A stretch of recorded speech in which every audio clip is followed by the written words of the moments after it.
Good evening, short story writers. This is how to write fiction and short stories in general, part 2. I don't know how many parts there will be because it's not a very quick subject you can cover. It occurred to me as well that I've got a few or have read a few books about how to write, so I'll probably do a review of some of those books. We will do that later, but the basics of writing stories, fictional stories, are, as we said yesterday, you need a protagonist and you've got to have a problem, some situation that they want to change, and that would be a problem for them. And it doesn't have to be a violent problem. It could be just that they are bored with their current situation, as Bridget Jones is in her. She doesn't want to be alone anymore. People want to, like Mole in Wind in the Willows, they're bored with their home, bother spring cleaning, as he says, and he goes out and he has adventures with the water rat and with the badger. So I think it's the badger. And they meet Toad of Toad Hall, and there are these nasty Soviet weasels taking over Toad Hall, rule Britannia and all that rubbish.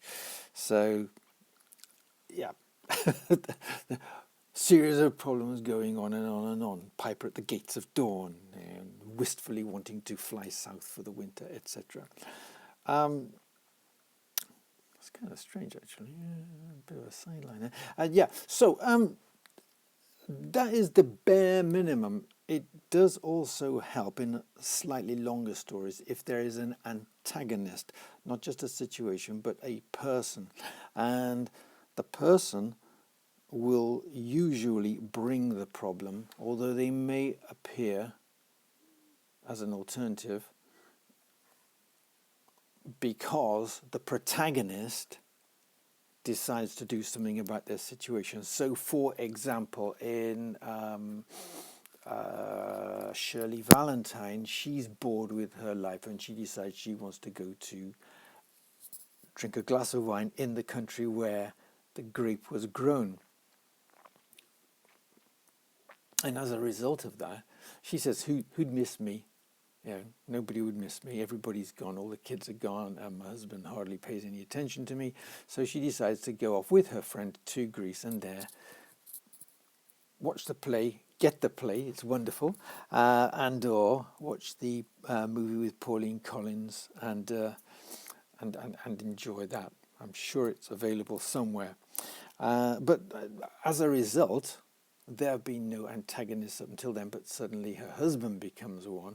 And in some ways, there's a certain amount of opposition as she's talking from herself. She becomes somebody who's not too sure what she wants to do.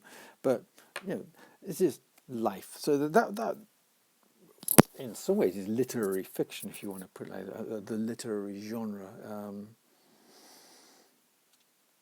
You do need to realize people who want to write literary fiction. I understand the urge to do so because there's a certain amount of respectability that goes with it. If you can gain the admiration of people for your work of fiction, then there are the Nobel Prizes and putting you up on a pedestal. But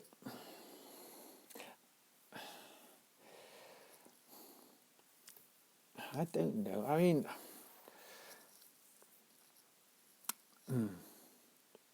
beware of your ego. Massaging your own ego when you are writing is not being an author, it's not being a writer. There are quite a few supposed giants of literature, and when you read what they've written, it's actually pretty shallow stuff. It's actually quite shallow, insofar as what they're saying is life sucks. Life doesn't suck for most people. in the West. And I'm well travelled enough to know that people who live in less advantaged circumstances than we do in the West are just as capable of being happy. Especially nowadays, I mean, maybe in the 19th century, life was terrible. In Dickens' time, beware of wanton ignorance. These are my children. But in the 21st century, there's a certain level of what humans require to be happy. As a kind of a basic, you need, access to health, access to education, access to a roof over your head, food in your belly, clothes on your back, and a certain amount of a lot of entertainment, in fact, which nowadays comes in the form of this.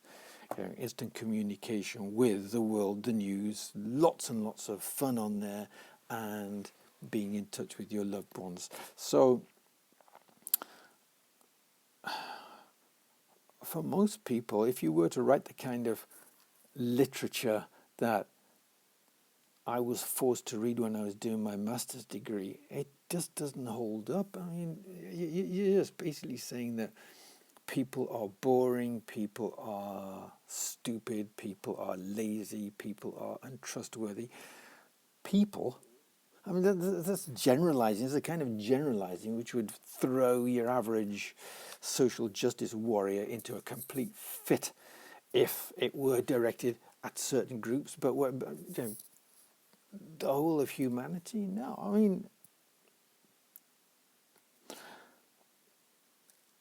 I don't think that kind of story is appropriate any longer.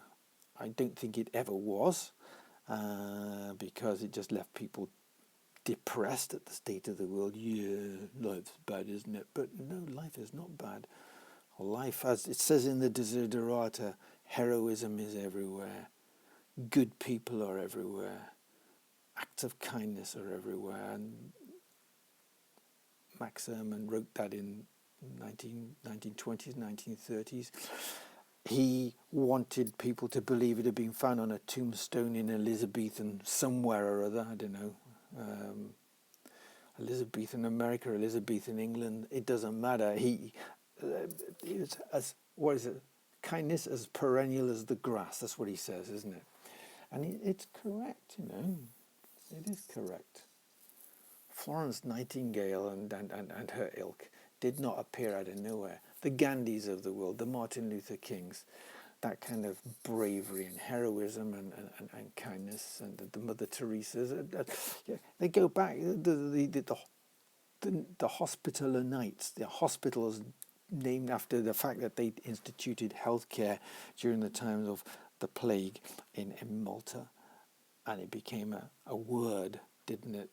Not about hospitality, but a place where you could go when you were sick and receive treatment. So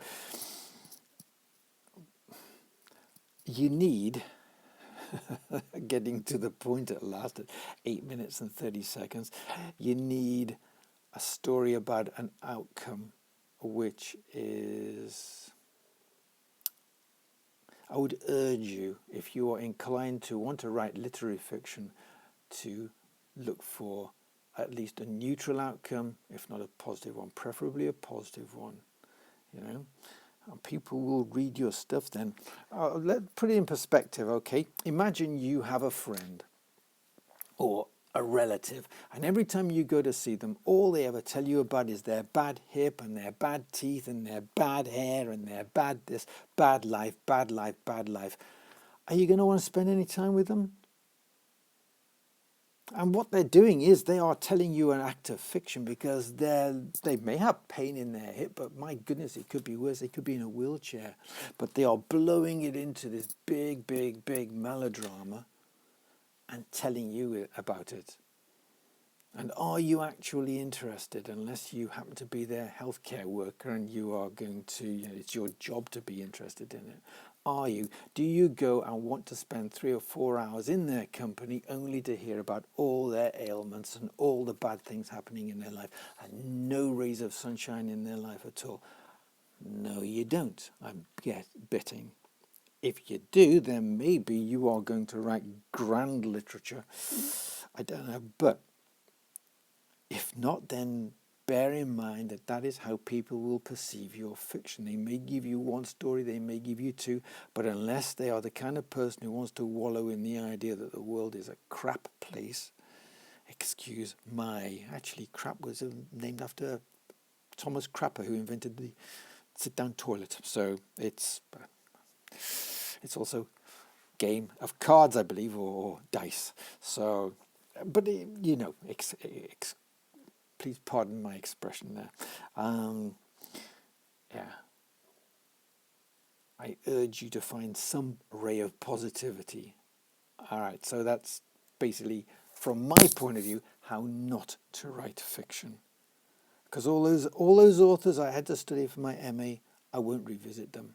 The only one that I really liked was Cormac McCarthy, and there was some hint of positivity in The Road.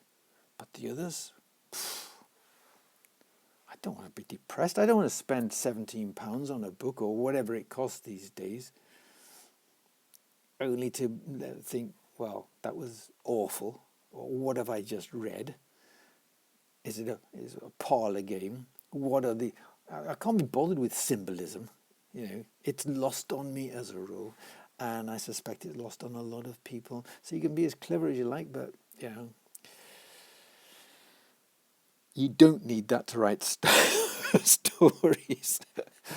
Anyway, tonight, rant over. Tomorrow, we'll look at, you've got your antagonist and your protagonist and your situation, and the protagonist should be, and successfully, to some extent, overcome the problem, and then you've got something approaching a story. What we'll do is look at the 3 stages of a story tomorrow. Okay, good night. 12 minutes, sorry.